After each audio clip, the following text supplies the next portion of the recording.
হরে কৃষ্ণ। ধন্যবাদ, প্রণাম সকলকে। আশা করি সকলে গুরু গৌরাঙ্গের কৃপায় ভালো আছেন। শ্রীকৃষ্ণ সংকীর্তনের পিতাকে বা ওনাকে কীভাবে ভজন করা হয়, শ্রী চৈতন্য চরিতামৃতে শ্রীশিল কৃষ্ণদাস কবিরাজ গোস্বামী প্রভু বলিতেছেন, সংকীর্তন প্রবর্তক শ্রীকৃষ্ণ চৈতন্য সংকীর্তন যোগ্যতারে ভজে সেই ধন্য। তাহলে সংকীর্তনের পিতা কি? একমাত্র শ্রীকৃষ্ণ চৈতন্য প্রভু। তাহলে সংকীর্তন যোগ্যতারে ভজে সেই ধন্য। তাহলে সেই সংকীর্তনের পিতা সেই গৌর সুন্দরীর ভজন কি করে করা হয়?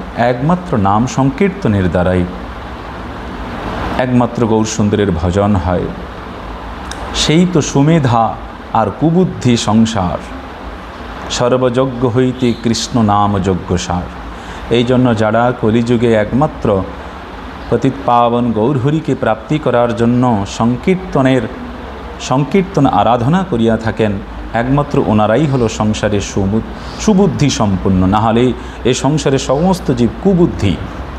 আর যাহারা এই সংকীর্তনকে জড়জগতির কোনো সামঞ্জস্য সম্য জ্ঞান করিয়া থাকেন, তাহাদেরকে শাস্ত্রে কি বলিতেছেন?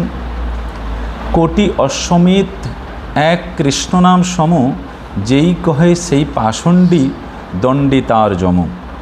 যদি এই হরিনাম সংকীর্তনকে যদি এই জড়জগতির কোনো কর্মের সঙ্গে সামঞ্জস্যতা করা হয়, তাহলে সেই যমের দ্বারা পাষণ্ডী, সেই যমের দ্বারা দণ্ডপ্রাপ্তি হইয়া থাকে।